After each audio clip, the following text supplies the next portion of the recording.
pour l'entame, je voulais vous dire que j'avais préparé un document que mes collaborateurs ont préparé pour moi, pour lire. Mais dans la situation où nous sommes là, j'estime que si je lis un document qu'on a écrit, ce n'est pas moi-même qui parle. Je vais parler avec mon cœur cet après-midi. La situation que nous vivons devient de plus en plus insupportable. C'est pour cette raison que j'ai décidé de vous parler directement. Donc, hier, à 20h10, notre ami, notre camarade, Kolebi Gala, a été enlevé par des hommes accablés chez lui à Benjerville. Je vous dis, 20h10. Ils ont fait irruption dans sa maison. Ils ont mis ça dessous de sa maison. Ils ont tout cherché et malgré cela, ils l'ont amené avec lui, avec eux. Dans une fourgonnette immatriculée, on me dit, D48 888, si j'ai bonne mémoire. Voilà ce qui s'est passé. Alors, on ne peut pas accepter ce genre de situation. Autrement dit, nous nous retrouvons dans une situation, dans un régime, je l'ai dit, dictatorial, mais un terrorisme d'État. Ce n'est pas pour la première fois, ce n'est pas la première fois qu'on nous attaque ainsi. Il y a eu les cas de militaires qui avaient été libérés, qu'on est allé chercher chez eux, Mani Militari, à des hommes accablés. Ils les ont amenés. Il y a eu le cas de Dosso Charles Rodel, ça s'est passé, je crois, le 5 novembre dernier. Et c'est comme ça se répète. Moi-même qui vous parle, j'ai été enlevé de cette manière. Un certain 2 mai 2015, venant du congrès de Mama. Donc c'est la méthode que le pouvoir utilise. Cette méthode est inacceptable. C'est ce qu'on appelle le terrorisme d'État. Ça veut créer la terreur sur le pays pour que les gens qui ont envie de parler ne puissent pas parler. Et ça, c'est pas acceptable. Donc nous sommes venus pour dénoncer cela de façon vigoureuse. Pour dire que si on se dit un pays de droit, il y a un minimum de choses qu'il faut respecter. Un minimum de comportement qu'il faut avoir. Dans nos informations, on devrait dire que cette opération lugubre a eu la caution du procureur de la République. C'est ce qu'on nous a dit. Est-ce vrai, est-ce faux? Mais si le procureur de la République cautionne une telle opération, je ne sais plus dans quel état nous sommes. Parce que le procureur, il est censé protéger les Ivoiriens. Il est censé protéger les citoyens dans tous les domaines. Donc nous appuyons sur lui pour être protégés. Or, c'est lui qui semble-t-il envoie des hommes à cagoulés pour nous chercher. À quoi ça rime? Concernant Dosso Rodel dont j'ai parlé, quand il a été enlevé, c'est au bout de 2 jours que ses amis et sa famille nous ont fait comprendre qu'il avait été déporté à la DST, et c'est de la DST maintenant qu'on va le mettre au niveau de la justice. Concernant notre ami Gala Kolobi, à ma connaissance jusqu'à cette heure précise, je ne sais pas encore où il est. On l'a enlevé hier, je ne sais pas moi où est Gala Kolobi. Ce sont des situations qu'on ne peut pas accepter. Dans un état de droit, le citoyen a un minimum. Si on estime que quelqu'un a enfreint la loi, on le convoque en bonne et due forme, il répond à la convocation. Et on lui signifie même pourquoi on le convoque. S'il ne répond pas, alors on oblige les forces de l'ordre à aller le chercher. Ce n'est pas le cas de nos amis, de tous ceux qui sont passés par cette procédure-là depuis que nous sommes là, depuis 2011 jusqu'à aujourd'hui. Donc voilà, chers amis, c'est pourquoi vous appelez. Pour dire que ces genres de situations, on ne peut pas les accepter. Une opposition est créée dans un pays qui se dit un pays de droit, un pays démocratique quand ça les arrange. Donc, notre droit, c'est de nous exprimer. Notre droit, c'est de dire que c'est bon ou bien c'est mauvais. C'est bon quand c'est bon, c'est mauvais quand c'est mauvais, et faire des propositions, des contre-propositions. C'est pour ça qu'on nous appelle parti de l'opposition. On n'est pas dans l'opposition pour applaudir les activités, les paroles, les actions des gouvernants tous les jours, non. Ce n'est pas notre rôle. Et ce n'est pas ce rôle que nous sommes assignés. Notre rôle, c'est de critiquer ce que le gouvernement fait, qui n'est pas bon pour le pays, et faire des propositions. Et c'est pour cela que nous partons aux élections présidentielles de 2025. Parce que nous avons accumulé les dérives dictatoriales de ce pouvoir, nous avons accumulé la bonne gouvernance de ce pouvoir et nous voulons que ça change. Et comme ça change, la seule manière de changer, c'est de faire démocratiquement. C'est pour ça que nous sommes candidats à l'élection présidentielle, en l'occurrence le président Laurent Gbagbo, et c'est pour cela qu'il va remporter cette élection présidentielle 2025 pour clore tout ce chapitre sombre de notre histoire. Chers amis, voilà pourquoi nous vous avons appelés. Alors comme ça se répète, cette situation se répète, le PPACI ne peut pas rester silencieux. C'est pour cela que nous avons décidé que nous en avons marre et que ce ras-le-bol doit s'arrêter. À cet effet, nous allons convoquer urgemment une réunion des instances du parti et discuter de cette situation pour voir comment réagir, parce que nous avons l'intention de réagir de façon démocratique, de façon légale à toutes ces provocations. Parce que ce sont là les provocations. Donc nous n'acceptons pas cette façon de faire, cette manière de conduire la procédure judiciaire pour un individu, pour un citoyen qui, semble-t-il, est en infraction. Il y a des méthodes qu'on peut utiliser, pas celles que nous voyons aujourd'hui. Fait comme cela, ça veut dire qu'on crée la terreur de la population. Et nous savons pourquoi on crée cette terreur. On crée cette terreur pour que nous n'ayons rien à dire jusqu'à l'élection présidentielle. On se le dit, même s'ils ont peur d'aller aux élections présidentielles avec notre candidat qui va gagner, il y a quand même des manières de faire. Ce n'est pas en embrigadant tout le monde, ce n'est pas en envoyant des hommes accablés dans les domiciles des citoyens, où on fait peur à la population, à la famille et à tout le quartier. Ce n'est pas bon pour notre démocratie, ce n'est pas bon pour notre pays, ce n'est pas bon pour l'idée que nous faisons d'une nation. C'est pour cela qu'on vous a appelé. Donc je suis à votre disposition pour les autres informations que vous voulez bien avoir avec nous. Voilà, camarades, chers amis, amis journalistes, pourquoi nous vous avons invités ce soir. Vous voyez très bien que j'ai parlé avec mon cœur. Parce que si j'avais écrit un document, ça aurait été très long, très... Voilà. Donc voilà ce que je ressens. Voilà ce que je ressens. Merci. Alors, mesdames et messieurs les journalistes, après l'exposé du président exécutif du PPACI, si vous avez quelques questions.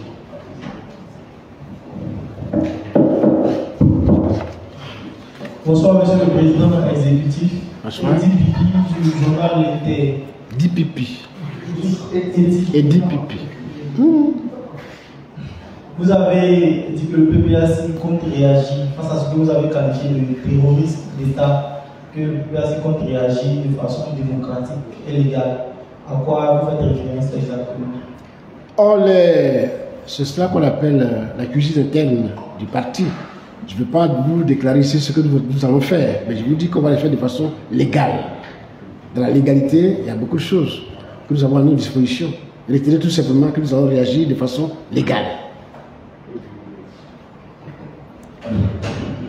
Bonsoir, monsieur le ministre. Bonsoir. Ntipaya, la voix originale. Je voudrais qu'on revienne un peu sur les circonstances de l'enlèvement de Kalabini. Concrètement, qu'est-ce qui s'est passé? Bien, ça, ce n'est pas, cher ami, ça se passe dans la tête du pouvoir.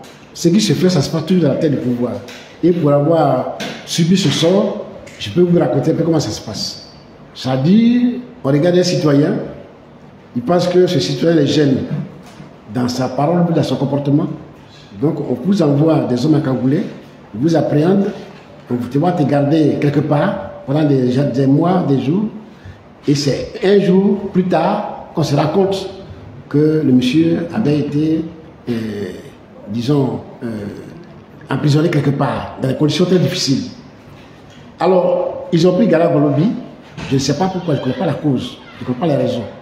Mais le droit nous donne de savoir tout simplement que quand on vient appréhender quelqu'un à son domicile, on vient avec une convocation, voilà, une convocation sur laquelle on écrit l'objet et on informe la famille qu'on est venu le prendre, on va l'amener à tel ou tel endroit. Pour que la famille puisse prendre des dispositions pour respecter le minimum de droits humains. Ça veut dire quoi? S'il est malade, qu'on puisse lui apporter des médicaments. S'il doit manger, qu'on puisse lui apporter à manger. Dans le cas de la Côte d'Ivoire, ce n'est pas ce qui se fait. C'est l'individu, après qu'on l'ait enlevé de cette manière, on le met quelque part, et c'est après coup qu'on cherche pourquoi on l'a enlevé. Moi, c'était la même chose. Je vous dis comment ça s'est passé. Quand on m'a enlevé, cette fois-ci, je vais essayer de respecter un peu la loi. J'étais aux environs de 6 h du matin. Ils sont venus à 5 h 30 par là, en frappant sur mon portail, j'ai été obligé d'ouvrir parce que tout était tellement lourd, difficile à supporter que j'ai été obligé d'ouvrir. On m'a donc pris et ils sont partis avec moi. C'est là-bas que, devant moi, le policier, l'agent de police, va interroger d'autres personnes pour essayer de prendre les informations. Donc on me dit comme c'était à Gagnement. On dit par exemple la police de Divo. Est-ce que M. Dano, quand vous l'avez vu, est-ce qu'il avait cassé les véhicules de la police? Et c'est l'autre qui va répondre maintenant. Donc c'est devant toi qu'on fait l'instruction. C'est-à-dire qu'on essaie de chercher les éléments de ta convocation. C'est comme ça qu'il procède. Et après coup, il réqualifie même les délits. Il réqualifie quand ça ne les arrange pas. Il réqualifie pour que tu sois maintenu en prison. Donc voilà un peu la méthode que je ne sais pas, pour l'avoir subi, c'est ce que je peux dire. Pour Gala Golobi, je ne sais pas pour quelle raison il a été enlevé. Je ne sais pas. Mais on le saura peut-être si on a la chance de le voir.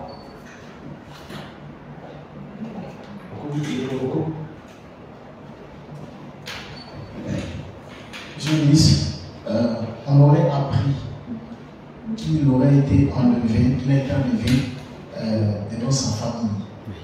Comment supporte sa famille? Dans quel état se trouve aujourd'hui? Oui, vous avez raison. Parce que c'est à cela que les gens ne pensent pas souvent. Quand on vient prendre quelqu'un de cette façon, devant ses enfants, devant sa femme, ça crée un traumatisme. Ça crée un vrai traumatisme. Mais nos gouvernants n'y pensent pas, ils n'en ont cure. Sinon, ça crée un traumatisme et aujourd'hui, la famille est traumatisée. La famille est traumatisée. Ce que nous faisons, c'est dire à nos camarades d'aller entourer ces familles-là pour les apaiser. Jusqu'à ce qu'on retrouve, jusqu'à ce qu'on trouve là où il est et qu'on leur donne les informations. Et comme je vous dis, jusqu'à ce moment où je vous parle, je ne sais pas où est Gala Golobi. Donc on est en train de chercher. Dès qu'on aura l'information, on ira vers la famille, on donne l'information pour les rassurer, pour les apaiser. C'est cela que nous pouvons faire. Si la famille est traumatisée. On va parler du temps. Merci le temps. Préoccupation, la préoccupation. Il y a beaucoup de partis politiques dans le ici. Pourquoi c'est le PPACI qui est la cible du pouvoir? Quel commentaire faites-vous? Deuxième question, il y a le ministre Niabi qui vient de faire un courrier adressé au ministère de la communication pour refuser sa décoration de droit qui a lieu peut-être demain. Quel commentaire faites-vous? Merci. Non, vous posez la question et puis bon, je peux dire vous pouvez répondre vous-même. Si c'est le PPACI qui est visé dans toutes ces opérations, c'est parce que le PPACI fait peur. C'est parce que le PPACI ne veut pas se soumettre au diktat du parti au pouvoir. C'est parce que le PPACI a des idées à revendre à la Côte d'Ivoire et s'en tient à ces idées. Le PPACI a une opinion, a une vision vraie pour la Côte d'Ivoire et c'est par rapport à cette vision-là qu'ils ne partagent pas, qu'ils nous agressent, qu'ils nous font subir toutes ces répressions. Donc c'est tout simple. Demain, nous allons partir aux élections présidentielles. Nous avons le candidat qu'il faut à ces élections. Et le candidat va les écraser tous. C'est pour cela qu'ils nous font peur pour ne pas qu'on soit là en train de préparer sereinement et sereinement les élections. Donc nous restons dans la torpeur et pendant ce temps, eux, ils font ce qu'ils doivent faire. Vous l'avez vu lors de l'enrôlement. Vous l'avez vu ça lors de l'enrôlement. L'enrôlement, ça a été toute une difficulté pour nous.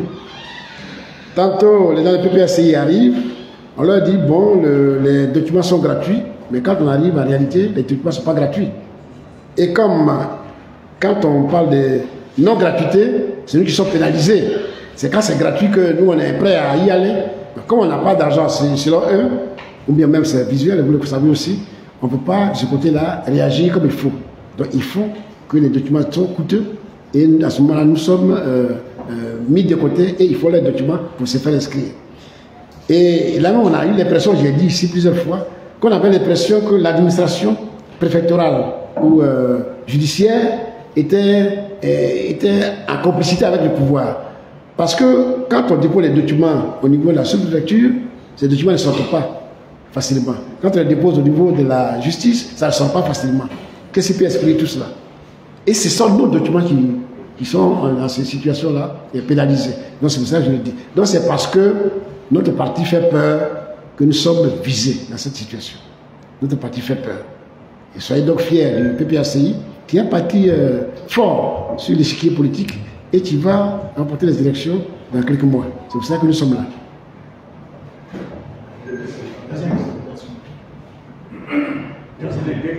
Allez-y.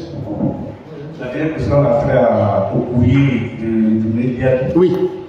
Le ministre Diaby a fait un courrier. Bon, lui, il est là, je l'ai pu dire qu'il est sur le pupitre pour parler, mais il a fait un courrier où je n'ai pas encore lu. On lui proposerait une décoration. C'est bien ça? Une intervention au ministère de l'Information, de la Culture et de l'Information. Donc, voyant que son parti ou ses militants sont malmenés de cette façon, voyant que le pouvoir a conduit le pays de façon dictatoriale, lui, il ne veut pas s'associer à ce genre d'opération. Il ne veut pas associer son image à ce genre d'opération. C'est une forme de protestation. C'est une forme de protestation. S'il ne veut pas y aller, c'est une forme de protestation. Mais pour moi, c'est lié à la malgouvernance, mais c'est lié aux droits de l'homme qui est bafoué en Côte d'Ivoire. C'est lié à cela. Un camarade a été enlevé par les hommes encagoulés. Lui, Diaby, ne se voit pas en train de cautionner des actions de ce pouvoir-là qui vient de commettre un tel forfait. Voilà ce que je peux en déduire. Bonsoir, monsieur le ministre. Pan-Africa Media TV. Ça fait la première fois que nous assistons à l'arrestation du PPACI, toujours les déclarations. Est-ce une faiblesse pour le PPACI ou vous attendez d'irréparable d'avoir agi? Je vous ai dit que nous voulons réagir de façon légale. C'est ça que je vous ai dit. Vous pensez peut-être à autre chose, mais la légalité, c'est ce que nous faisons. La Constitution me donne le droit de protester vigoureusement, me donne aussi le droit de protester dans la parole et dans les actes. C'est ce que la Constitution me dit. C'est pour ça que je vous parle d'activités légales. Maintenant, si vous avez d'autres activités auxquelles vous pensez, j'en sais rien. Mais moi, me concernant, le parti responsable du PPACI se dit qu'il va intervenir ou va protester de façon légale et démocratique. C'est ce que la Constitution me dit. C'est ça que je vais utiliser d'abord.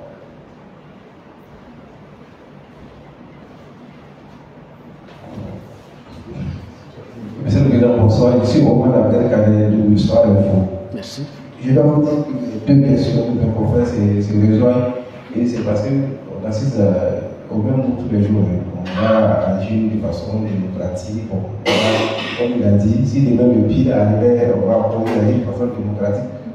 C'est quoi concrètement on prévoit pour que on sorte? Bien, on ne va pas aller fouiller les dictionnaires pour faire des définitions à la démocratie, à la légalité, tout ce que vous voulez. Je suis ici et je vais vous dire que même l'artiste qui chante sa chanson, sa simple chanson, si elle est destinée à quelque chose, la simple chanson qui lui fait danser produira des fruits plus tard. Le président Laurent Gbagbo a l'habitude de dire, si ça ne va pas, il faut le dénoncer. L'opposition, c'est de dire, ça ne va pas. Le dire une fois, deux fois et plusieurs fois. Si en face, on a des hommes qui ne sont pas civilisés, mais des hommes qui sont des hommes politiques vrais, ils finiront par attendre ce qu'on dit tous les jours. La petite goutte d'eau qui tombe tous les jours sur une roche finit par la percer. Si vous connaissez aussi cette définition, mais cette assertion. Donc, c'est de ça qu'il s'agit. Nous, notre rôle, c'est de dire ce qui ne va pas. Et de dire sans compromission. On dit ce qui ne va pas, et dans ce qui ne va pas, voilà ce qu'il faut faire. Maintenant, les citoyens sont là. Ils peuvent réagir par rapport à ce qu'on dit. Mais nous, en politique, notre rôle, c'est de dénoncer toujours et vigoureusement ce qu'il faut dénoncer. C'est ce que nous faisons. Peut-être que ça ne suffit pas à vos yeux, mais nous, c'est ce que nous faisons. Et je vous ai dit, ce que la loi nous demande de faire, c'est ce que nous allons faire. La loi nous demande de dénoncer. La loi nous demande d'avoir des actions qui permettent de dénoncer de façon légale et démocratique. On est en train de réfléchir. On va faire une réunion des instances du parti et on arrêtera la position qui est la mieux adaptée à la situation.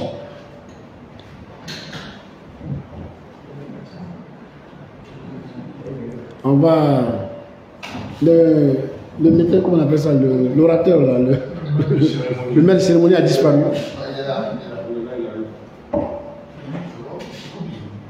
Okubi, il veut parler, monsieur. Président, c'était juste pour savoir, depuis hier, face à cette situation, est-ce que vous avez échangé avec le président Laurent Gbagbo pour voir un peu comment il perçoit tout ça? Comme vous avez dit, le PPAC n'a pas. Donc on aimerait savoir aussi comment le président Laurent Gbagbo réagit face à tout cela. Mais vous avez parlé avec lui. Demandez d'abord comment j'ai réagi. C'est si j'ai réagi, c'est le président Laurent Gbagbo qui réagit. Notre camarade a été arrêté. Il appartient à la commission communication du PPACI. On ne peut pas se taire. Et si je ne me suis pas tué, c'est le président Laurent Gbagbo qui ne s'est pas tué. Il est préoccupé par la situation. Il est préoccupé par la situation. Il nous a instruit pour nous acquérir les nouvelles de nos camarades. Et comme je vous dis que je ne sais pas encore où il est, je ne peux pas encore lui retourner disons, les nouvelles pour dire je cherche à savoir où il est et comment il se comporte. C'est à moi là que je vais l'appeler pour dire je peux le repérer, voilà où il est, il porte bien ou il ne se porte pas bien.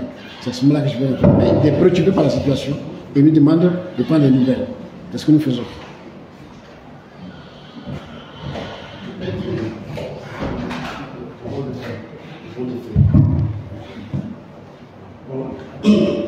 Il y a plus de questions. Plus de questions. Merci le président exécutif. Mesdames et messieurs les journalistes, retenez que ce soir la conférence de presse a lieu en présence du président du CSP, Dr Kone Katinan, le secrétaire général du parti, l'honorable Jean-Gervais Djidé, était là. Il y a le secrétaire général adjoint en charge des détenus politiques, M. Patrice Couté, qui était là. Il y a Mme Kipé Marina, qui est la membre du comité de contrôle, et le CR Diaby, sans oublier le président de la commission communication au carton, Ousmane Sissabali. Il y a le dernier mot. Hein. Oui, il y a le dernier mot. Monsieur le président exécutif, après votre exposé en présence des autres comités du parti, qu'est-ce qu'on peut retenir? Ce qu'on peut retenir, c'est que le PPACI n'accepte pas que les droits des Ivoiriens et la liberté des Ivoiriens soient bafoués. Et c'est pour ça que je vous ai fait la proposition que j'ai faite tout à l'heure. On n'acceptera jamais cela. Et par rapport à ça, nous allons nous battre pour que les droits soient respectés en Côte d'Ivoire.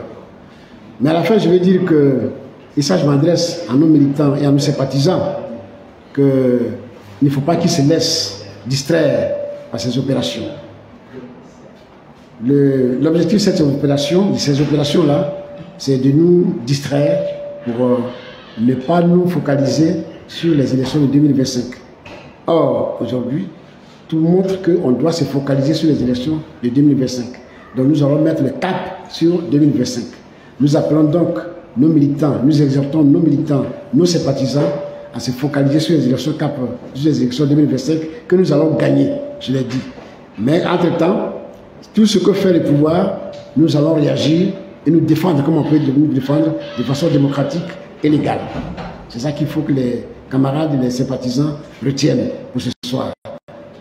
Focus sur l'élection 2025.